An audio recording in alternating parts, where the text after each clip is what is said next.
You're about to watch what we call an extended clip of the Young Turks, and the reality is it's somewhere in the middle. It's a little longer than our YouTube clips, but it's actually shorter than the whole 2-hour show, which you can get if you're a member. You can get it ad-free, and make sure you catch every news story we do that day. You're gonna love it as a full show. That's at tytnetwork.com/join. Thanks for watching.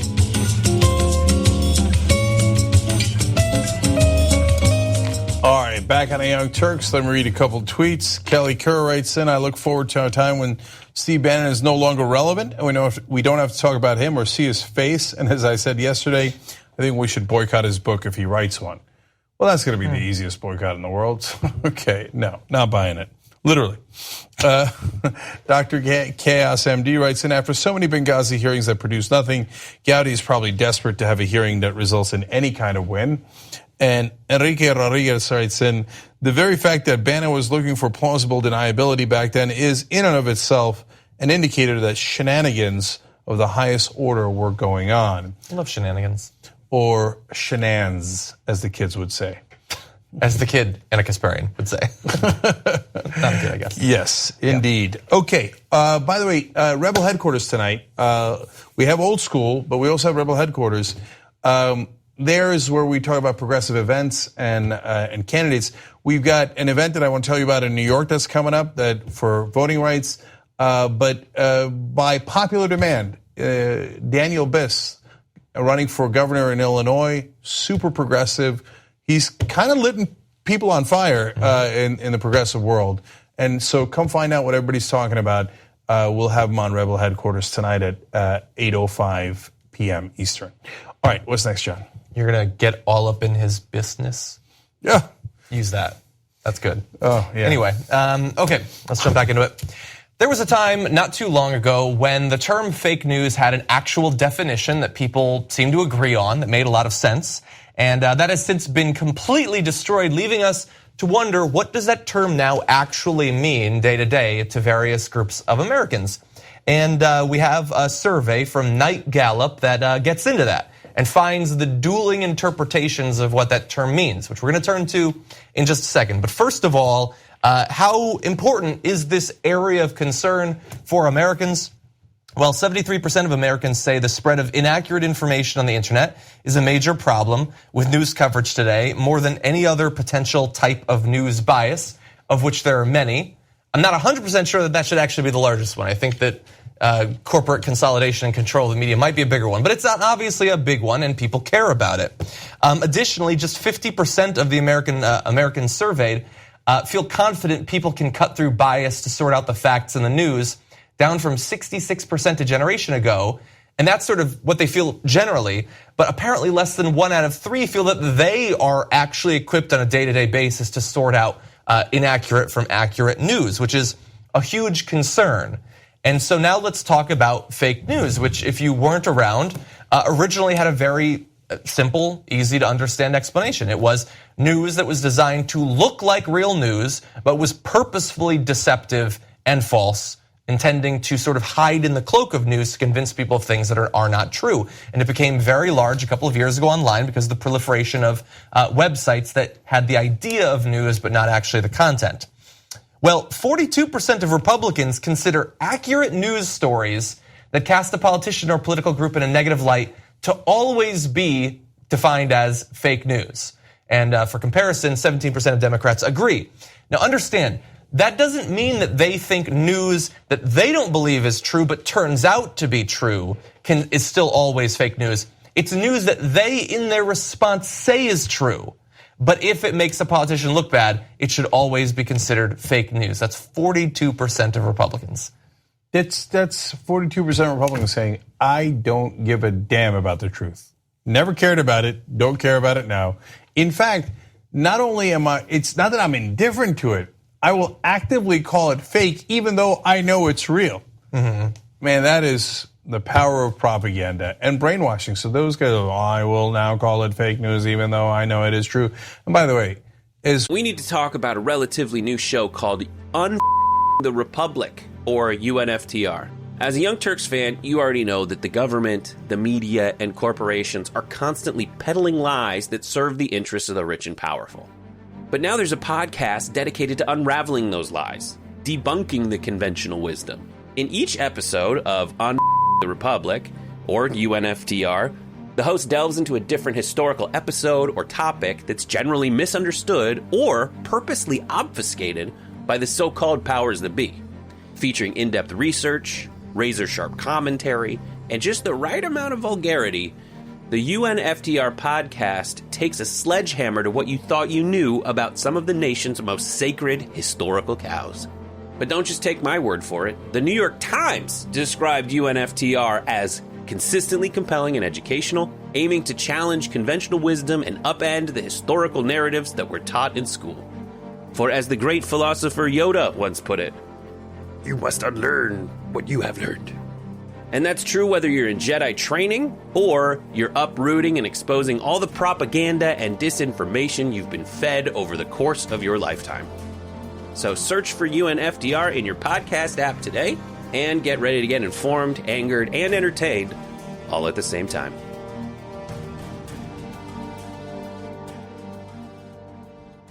We often talk about studies have shown that liberals and conservatives both have a confirmation bias and have several other biases. So you see 17% of Democrats there as well, and that is shameful. We should actually, progressives should actually care about the truth. And we shouldn't try to fit the facts around our opinions. We should try to fit our opinions around the facts. Now, having said that, as usual, don't give me that both sides do it stuff when it's 17 to 42. That's a giant, giant difference. Republicans do it a lot more. Yeah, now thankfully that isn't everybody. I mean, even for Republicans, it's 42%. So what about the actual definition? People knowingly portraying false information as true information. Well, between 40 and 50% of both Democrats and Republicans think that should be labeled as fake news. So are they not merciful? Half the country largely still has their head on right, but almost half of the other side just doesn't care, as you describe. It just does not matter to them anymore. And what are you gonna say? Yeah, just one quick note about the numbers. You know, I said 42% of Republicans don't care if it's true. They're going to call it fake anyway. 17% Democrats. But you know, I realized halfway through as you were explaining it, John, the Republicans will then turn around and go, 42 is a higher number than 17? Fake news. Well, but that's it's clearly, oh, I know it's true. Fake news. Well, it's true, but it makes me feel bad. Right, fake news. You know what? Fake math. Fake numbers. Fake numbers. You know what? 239, that's a fake number. Look it up. Anyway, and then you have the sort of larger area, because obviously a lot of this is due to Donald Trump. Not just him. Other Republicans have sort of tried to do this same thing about everything is fake news that makes him look bad. But there's things that sort of are tied in with that. So Trump often will talk about fake sources, phony sources. The idea being that if he doesn't know exactly who it is that leaked something, it is by its very definition false, which is of course not true. And we know that all of the people surrounding him were competing with each other to leak as much information as possible. But a lot of people who don't know that will then hear the president over the course of a year and then think, well, in the future, if I don't know the source for something, it's probably fake, which is of course not the actual, that's not the case. Real journalists who use multiple sources can't necessarily put those people on the record, but if the information is verified with other people, then it is still reliable information in most cases. But people are going to lose faith in that as well. So two things here. One, there's a great article about where a lot of the leaks from the White House were coming from. And so Trump would go around and be super frustrated. He's like, I don't know where the source is, so it's fake news, right? Turns out it was Trump, and he wasn't calling the papers. He was going around calling all of his buddies that he plays golf with, etc. And those guys leak like a sieve. So he'd be like, "Oh yeah," then I called him, a poop hole, right? And then they'd go tell the press, and then he'd be like, "Where are the sources from? Where are the sources from? It's fake. It's from you knucklehead." The sources are coming from inside the moron. Okay, and then finally, look, guys, I just feel like I need to clarify this one more time. Fake news it's made up. That's where it originated from. It's a website you go to, and the website has completely incorrect information on purpose to try to deceive you. It's not trying to be news. Then there's bias, which you can argue exists in a lot of different places, including, yes, definitely in the mainstream media, and I would argue that. You remember the Washington Post did the 16 headlines against Bernie Sanders in 16 hours.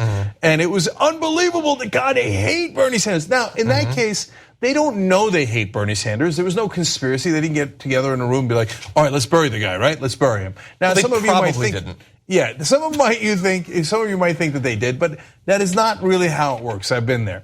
It's just they truly believed that he had no chance of winning. They truly believed that he was a dangerous communist, right? Like these insane thoughts. And so it colored their view of Sanders so much that they became like Trump supporters. The press did. And you would show them polls of Sanders doing 12 points better than Hillary Clinton against Republicans, whether it was Cruz or Trump or a generic Republican. And they go, no, I don't believe those numbers. I don't believe those numbers. Bernie can't win. Fake news. And even after the election, when I was talking about 2020, and I talked to, it was off the record, so I'm not going to say who or what publication, but a major publication, and the well-known reporter like almost screamed, Bernie will never be president. And that was only a little while after they had said that they don't do opinion. So there, of course, bias exists in the news, but the Washington Post, the New York Times, et cetera, are not going out there and writing fake stories that are not attached to the truth. And then finally, there's perspective journalism as well, and but that's at least honest about their perspective. I think that's what we do here. Once Fox News dropped their BS fair and balanced slogan, to some degree, Hannity's honest about what he does. He might lie in the content, but he says, I'm a conservative and this is my perspective, right? So those are the different kinds of news. So not everything you disagree with is fake news. And of course, even in the case of the Washington Post, understand that there is a distinction between the editorial side of something like the Washington Post and the news side, which are totally different things with totally different staffs, often in different parts of the building. So understand that as well. Just one other thing I wanted to say about this, and this actually makes me kind of sad because I came up as blogs were getting big and podcasts were getting big, things like the Young Turks were getting big, and there were so many new ways to get information. And if you engage in that, and if you're smart about it, and you go to different sorts of sources, you can learn so much, and much more than you could have in decades past. But unfortunately, not just from fake news, but things like fake news, it's actually having the opposite effect on a lot of people. 58% of Americans say the increased number of news sources today makes it harder to be informed, which is a tragedy. Like, we have so much access to information now, but people feel like it's actually making it more difficult to understand what's going on. That just underscores for me how much we need to deal with this problem. Anyway, why don't we jump into another story? We're running a little bit low on time. Something very different. The Republican tax bill was a massive multi-trillion-dollar giveaway to corporations and the 1%. But in the wake of its passage, a lot of corporations, including things like Comcast and Walmart and AT&T, put out these big press releases about bonuses that they're giving to their workers, supposedly totally because of the tax bill. Doesn't matter if they'd been negotiating with the union for a year for these things. It doesn't matter if the factories they were announcing had actually been announced months before. It was so because of the tax bill. They wanted you to believe. And one of the reasons they did that, all that PR, was because while they're giving out these $1,000 bonuses, in many cases, as we've broken down over the past few weeks, they were also cutting thousands of jobs, or they were limiting wage increases for their workers and things of that sort. And often with the fine print, the bonuses weren't what they appeared to be anyway. They would say 100,000 workers getting $1,000 bonuses, up to $1,000 if you'd been working for us for 20 years. So for the vast majority of people, they wouldn't be getting anything like that. But it all sounded good, and we've done what we can to fight back against that narrative. But now let's find out if it's actually working, at least in a test case. Fox News went to a cafe to find out what actual voters think about these bonuses being given out by corporations in comparison to the huge amounts of money the corporations are getting. Here's what they found out. Nancy Pelosi said that breadcrumbs are what these $1,000 bonuses are. What does a $1,000 bonus mean to real people? Well, for one thing, it's a very, very big deal. When you've worked for a company and they want to give you $1,000 just because our president gave us a tax break, to me, it's a big deal. We've been called deplorables and everything else, but this deplorable appreciates those breadcrumbs. Very much. You also had something to say about respect of this president. He didn't say anything about deplorables. I feel like they told her to say something like that because nothing about deplorables actually came up there. And so she said it's a big deal, which if you actually got $1,000 would be a big deal. Of course, if Walmart is then going to cut your job, not as big of a deal. And also not because of the tax cut President Trump gave us. In many cases, these are the bonuses they get at the end of every year.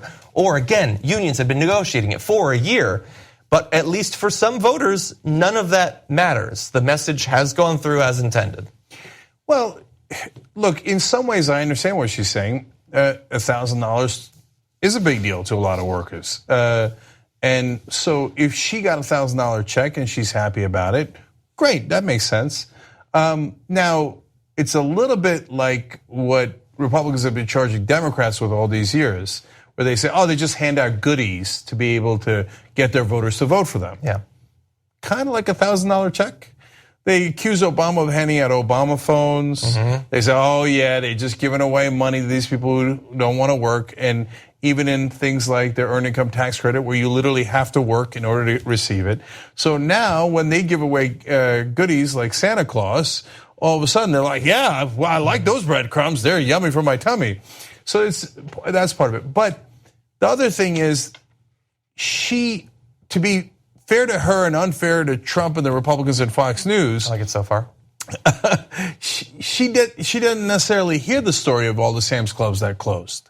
So she didn't get fired. Other people at Walmart got fired. At the same time, they closed down a lot of stores. Thousands of people lost their jobs. But since she didn't lose her job and she got a check, she thinks, yeah, I like that. I'm going to vote for them again. Now, again, and she doesn't know the context that most of those companies, Walmart, AT&T, et cetera, doing those checks, at most, it is 10% of only 1 year of their tax cuts. Mm-hmm. They're keeping the other 90%, and then the rest of the years, they're keeping 100%. So without that context, because she doesn't watch the Young Turks, you could understand why she had the reaction that she did. If you know her, please link her to one of our videos, because we're not against her. Like, if these bonuses were what they seem to be, that would be awesome. We are exactly the people who'd be pushing for that and far more, which I'll get into. But it's not. She is being deceived, unfortunately.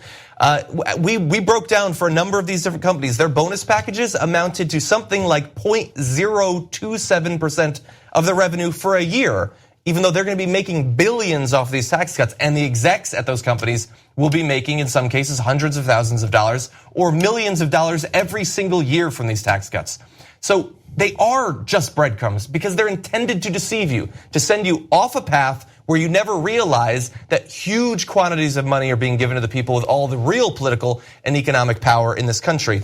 And I mentioned something about this like a week ago, that a tiny bit of money for regular workers, tons of money for the rich. And some conservative woman tweeted to me, man, you're just so mad that they're getting this $1,000, aren't you? I love your tears, or something like that. And I didn't respond to her because she seemed kind of stupid. But if I had, I would have said, no, I'm not against the $1,000. Here's what I want. Let's see if you actually are in the corner for these people, like the people in that cafe. I don't want $1,000. I want a livable goddamn wage for her. I want consistent raises that keep up with or exceed cost of living increases. I want her insurance to not skyrocket because 13 million people are going to be thrown off their insurance plans because of that tax bill. I want experiments in basic income. I want her to get free access to health insurance. I want her kids to get free access to schooling and things like that. I want actual economic power to be put back in the pockets of the people who are doing the real work in America. I don't want one time, maybe $1,000 if you've been working there for 20 years.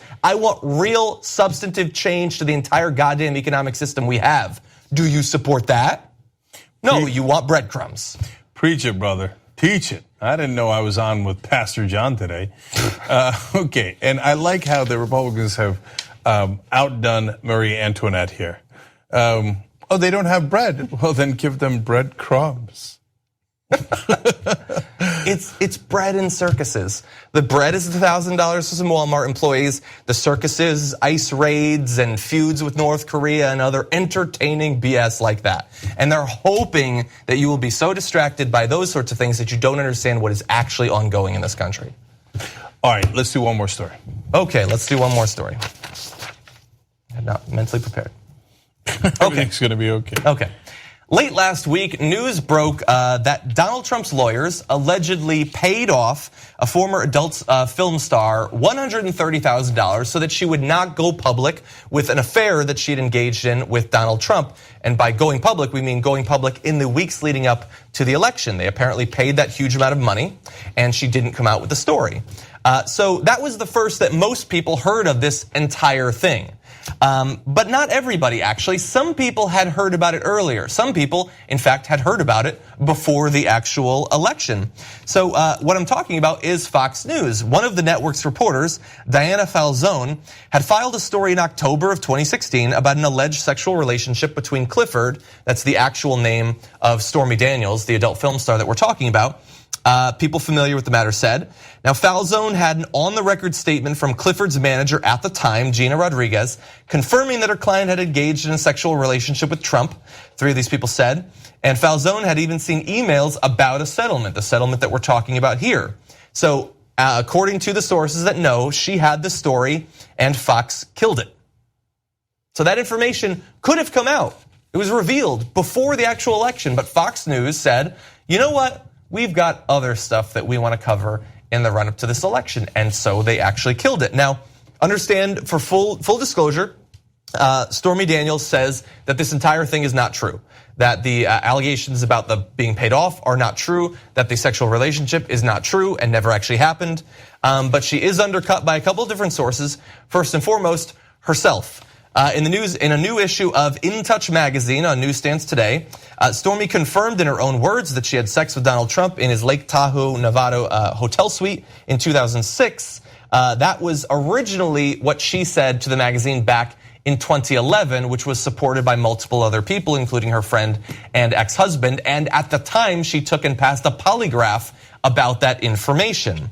Also, Alana Evans, a friend of hers, said that at the time that she was having this encounter, she had received a phone call saying, come and hang out with us, come have fun, let's party. So full disclosure, she says now that it didn't happen after the alleged payment, which she also says didn't happen, but back in 2011, she said that it did.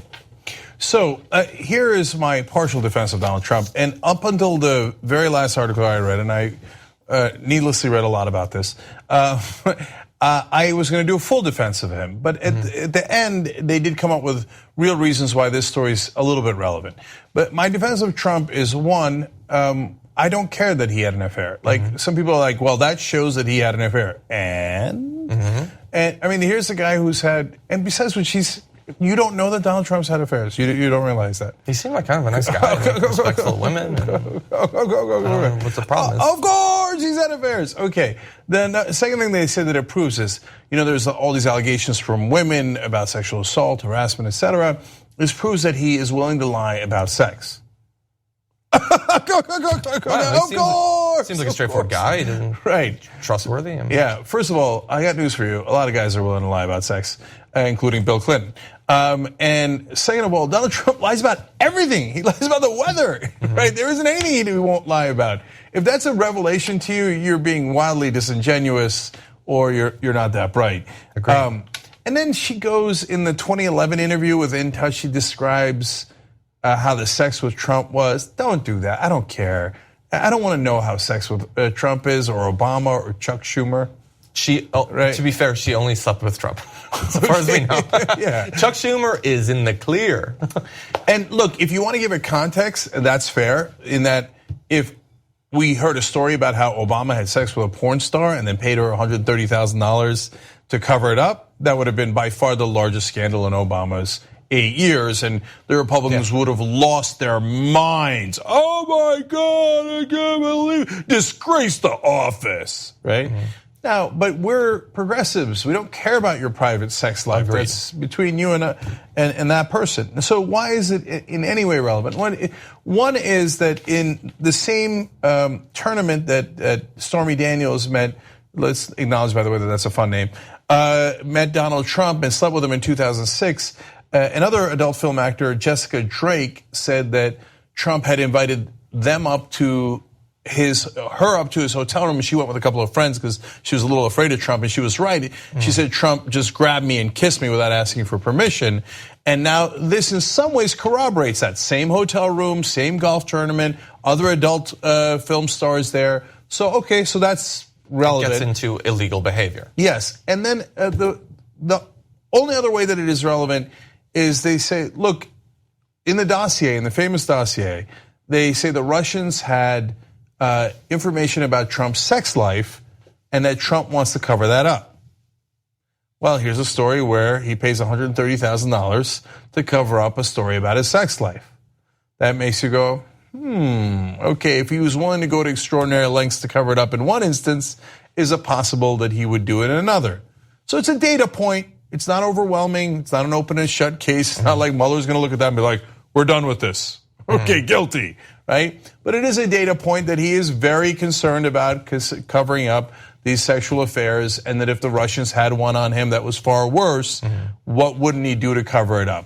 It's an interesting question. And that is the only reason that it is on the show, or especially in the first hour, is that what had been a hypothetical that he could be blackmailed for his personal sexual activity and that it could theoretically influence him later on is not a hypothetical. I mean, if you believe those sources, it is an established fact. He can and has been blackmailed for his sexual activity. That's a great way of putting it. And finally, if you're wondering, well, is it really true? I mean, first of all, she gave an interview in 2011 saying it's true with corroborating witnesses at a polygraph. Which I don't think is admissible in court. Yeah, that's okay. It's definitely true. But second of all, you know that Stormy Daniels hasn't actually come out in public and said anything about this.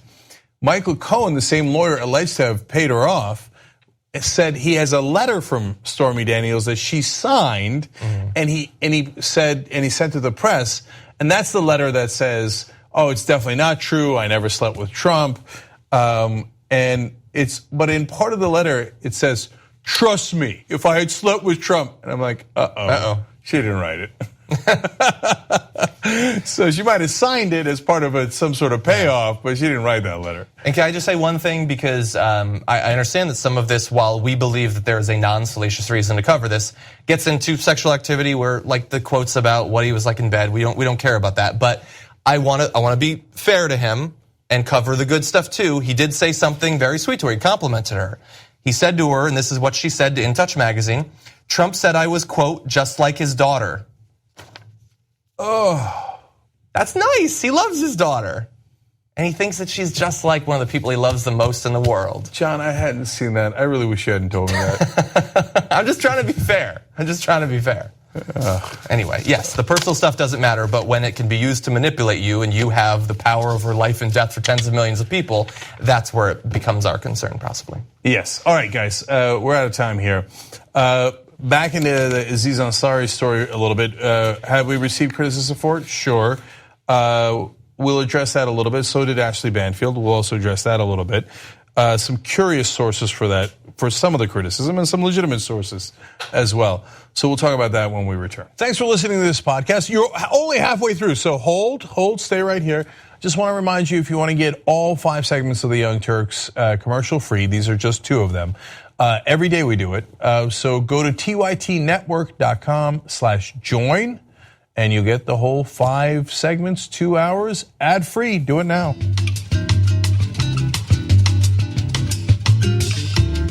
All right, back on the Young Turks. Cenk and Anna with you guys. Christopher Corrali writes in, they never said what Trump's blood to gravy level was. It's a fair point. Miss Us Data says that email is petty, immature, and shallow. And Super Last Thing says that attack was very, and I assume they wrote this before I said it on air, that attack was very Trump-like. I don't think that's a feminist way of talking. I mean, if you saw it, like I told you a little bit later after that tweet came in, it capitalizes things in the same way Trump does exclamation points. It's full of itself, and it attacks other people based on appearance. I mean, it was just like textbook. Anyways, guys, if you want to get the full show, 2-hour show, also Old School tonight, Aggressive Progressive, the post game we're going to do tonight. Always remember you can do that at tytnetwork.com/join. All right, what's next, Anna? Remember when Trump and his administration claimed that they want smaller government, less government employees? Well, turns out that they want to create a new division in Health and Human Services that will specifically and solely focus on protecting healthcare professionals who wish to discriminate against individuals that have certain lifestyles that they don't like. Now, they are claiming that this is a religious liberty type thing. They want to make sure that if a doctor or a healthcare provider has a moral dilemma and doesn't want to treat certain people like transgender people or LGBT people, they should be protected. Let me give you the details. According to Politico, Trump is poised to overhaul the Health and Human Services Civil Rights Office as part of a broader plan to protect health workers who don't want to perform abortions, treat transgender patients seeking to transition, or provide other services for which they have religious or moral objections. Now, the Civil Rights Office would be empowered to further shield these workers and punish organizations that don't allow them to express their religious and moral objections. Now, I want to be clear about something. If it's not like if you're trying to be a heart surgeon, you're going to be confronted with the dilemma of providing abortions. That just doesn't happen, right? That's essentially what you sign up for if you end up doing abortions. So that's strange. But to me, the heart of this issue really has to do with the LGBT community, because there are certain services that they need to get, and oftentimes they will get rejected based on religious objections. So for instance, if you have a lesbian couple that wishes to conceive and they need fertility treatments or they need to do artificial insemination, if they go to a certain doctor and that doctor tells them, no, you guys are gay, I'm not interested in helping you, there's a discriminatory issue there. So the real question is, what is our government comfortable with? What are the American people comfortable with? Discriminating against certain groups of people, or, maybe creating a system where people who sign up for a certain job are asked to do their jobs. Okay. So I want to start with that. Do your job. So I remember the story we often go back to. There was a Muslim guy I think it was in Minnesota, where he said, well, yeah, I'm the checkout guy at a grocery store, but I don't want to touch ham or bacon. So he wanted other people to come in and scan the ham and the bacon. No. Then don't take that job. You either do your job or you don't do your job. So if you're not going to scan items at a grocery store, go get another job, okay? So I have religious objections to it. Yeah, but I don't. That's why I bought the bacon, right? And so if you don't want to be a doctor that has to treat everyone equally, and you say, well, I have moral objections to you. You're a lesbian, so I don't like you. And so I want to judge you. So when you come into the emergency room, I don't want to treat you. No. Do your job or get the hell out. Go get another job, okay? And it's actually nearly that bad. First of all, it allows for that completely. Any religious or moral objection on any issue. So, okay, oh, you have HPV. Oh, but I noticed you don't have a ring. You're not married. I'm going to judge you. I have a moral objection to your sex life, that therefore I am protected by the government in basically denying you the health care that you need. That, look, it creates a dangerous precedent, if you ask me, right? And so you could have the issue of pharmacists denying people birth control pills or Plan B, whatever it is, right? Based on their moral objections. And the fact of the matter is, if you sign up to be a healthcare professional, I feel like you have an ethical duty to provide that healthcare to any and all patients, regardless of what their political practices are, what their religious beliefs are, what their lifestyle choices are. At the end of the day, they're still people, right? And so I find it strange that in any other line of work, you're expected to do your job, but under this scenario, based on what the government is telling us right now, if you're religious and you're a healthcare provider, if you're a doctor, a healthcare professional, you can go ahead and deny care to people just based on the fact that you don't like their lifestyle. So let's also recognize a couple other things this is. This is a religious test. So, what am I going to get, a pop quiz from my doctor before he treats me? Or if I'm in an emergency room or an ambulance, they're like, well, what are you? I'm agnostic. oof, then you deny that Lord Jesus Christ is your Lord and Savior, or whatever the hell they believe, right? Yeah, I do deny it. No, that's it. Get out of the ambulance. Are you insane? No, you get the fuck out of the ambulance. You're in the wrong fucking job. Let someone who wants to do that job. By the way, this is not theoretical. One of the cases is an ambulance driver did not want to drive a woman to get an abortion. I don't know what kind of situation she was in it because she needed an ambulance. I don't know if she was bleeding. I don't know what was going on. But you don't want to drive an ambulance, someone to the hospital who needs an ambulance. Because no, first I'm going to do a pop quiz on your religion, which by the way is unconstitutional. Then if I don't like your morality, I don't like your morals, then I'm going to leave you on the side of the road to bleed to death. So no. You guys just own it, man. Say it. Conservatives, you love big government and you love Sharia law. I mean, they're creating a separate division within HHS that would deal with this very issue, right? And this is something that really upset right-wing Americans during Obama's administration, because when Obama came into office, he essentially undid some of the protections that the Bush administration had in place for these religious healthcare providers. Because the Obama administration realized, okay, look, we have healthcare providers throughout the country who are denying people access to, certain types of medications that they need, birth control that they need, and so they wanted to ensure that that wouldn't happen anymore, that medical professionals do the jobs that they signed up for. And of course, now we have Roger Severino, who is the head of HHS, and he's been very open and transparent about the fact that, yes, he is a right-winger, and he wants to make sure that he protects people's religious beliefs before anything else. You know what? I'm tired of unilateral disarmament. So the Republicans are constantly judging our morality. Okay, I'm going to judge your morality. I think that if you're a sick and depraved person who's going to do a religious test before you treat someone who needs health care, I think you are deeply immoral. If you're going to go, hey, I'm doing Sharia law here, and so I'm going to apply my religion onto you. You know what that reminds me of? Muslims who say you're not allowed to draw the Prophet Muhammad. No, you're not allowed to draw the Prophet Muhammad. I can draw anything I like, okay? Oh, you're not allowed to do an abortion. You're not allowed to be gay. You're not allowed to do this or that. And hence, I'm not going to give you perhaps life-saving treatment. No, you're deeply immoral, judging who we are and how we live and who we love because of some ancient text that you're an idiot enough to believe and go, oh yeah, Yahweh told me that I'm supposed to hate gay people and shrimp, but I really like shrimp, okay? And I'm not supposed to get divorced, but I got divorced 3 times. I'm not supposed to have premarital sex, but I had premarital sex really, really young and often. But I judge you for being gay or for doing whatever you're doing. No. I judge you. You are immoral. You are immoral for going around and telling people that they're not good enough based on who they are, and then denying them medical treatment. You're the most immoral people in the country.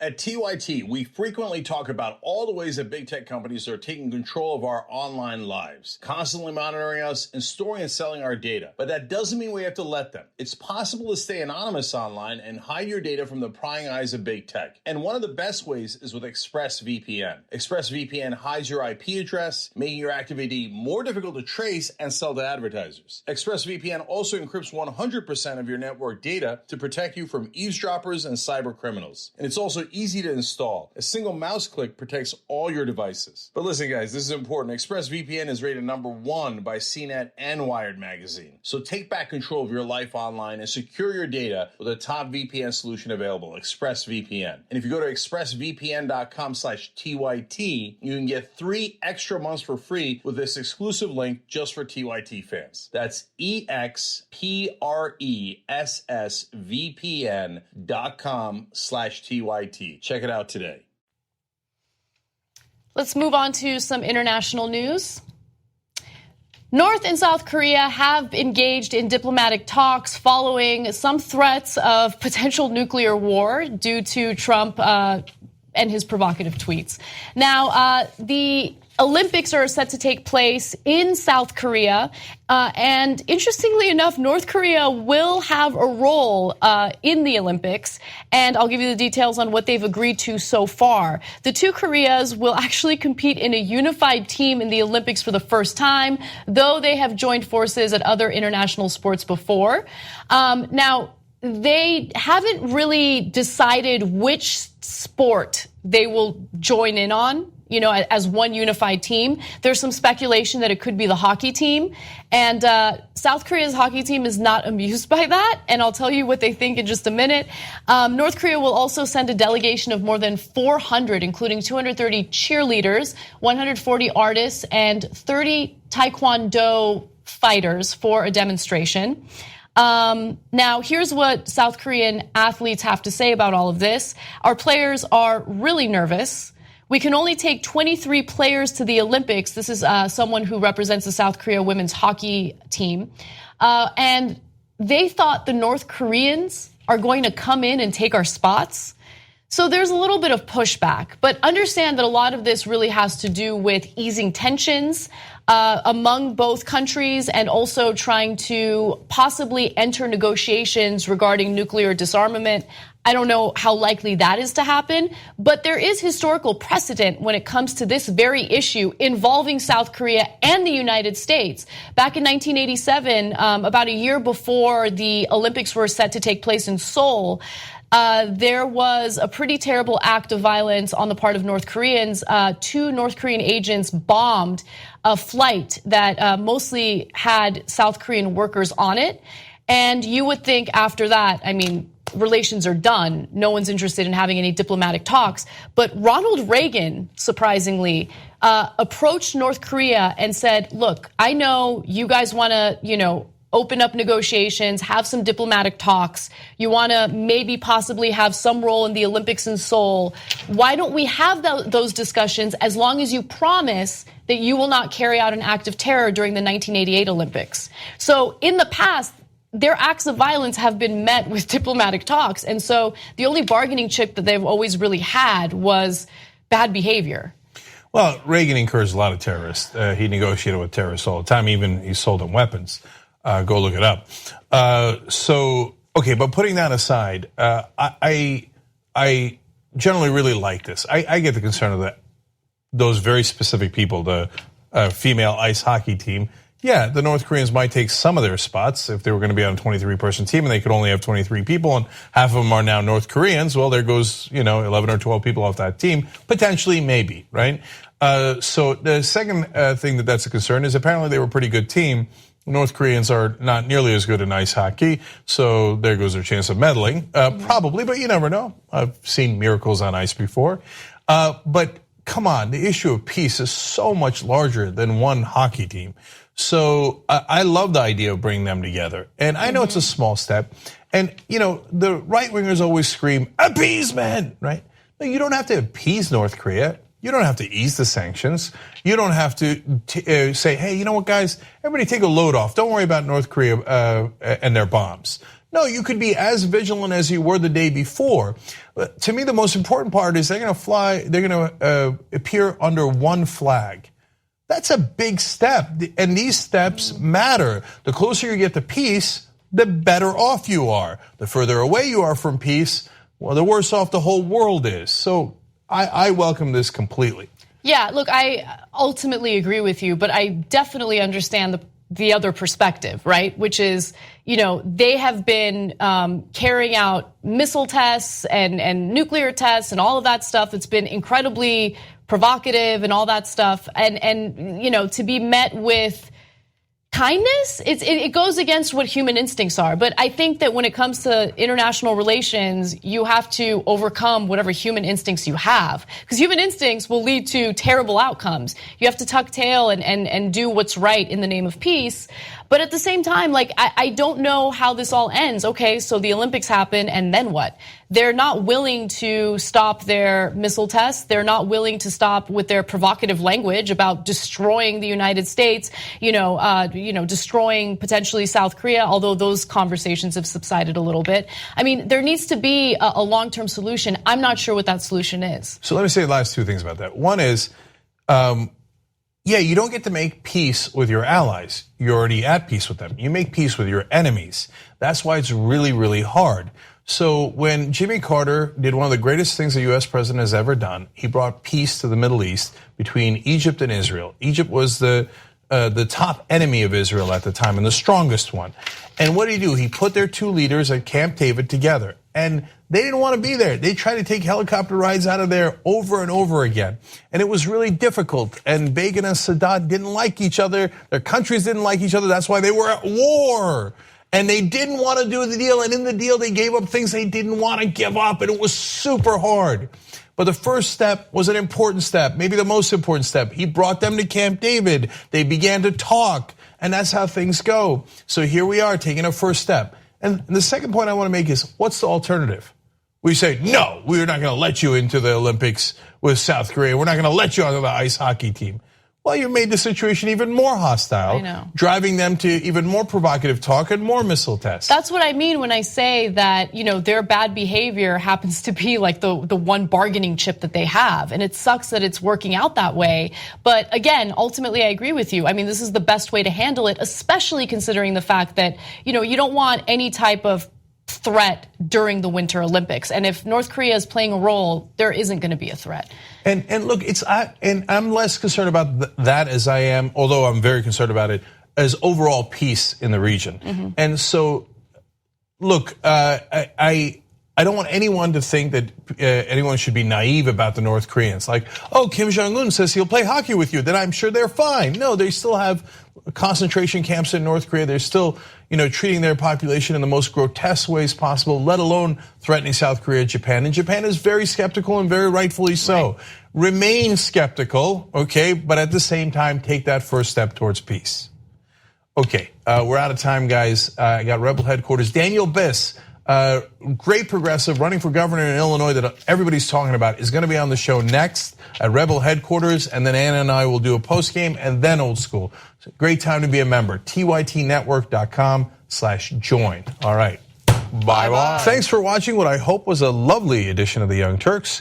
Now, you know that is 2 of the 5 segments that we do because that's free. We want to have you support independent media and come watch the whole show that we do every day. That's 5 segments overall, no ads at all. That's at tytnetwork.com/join. Come become a member. Thanks for watching either way.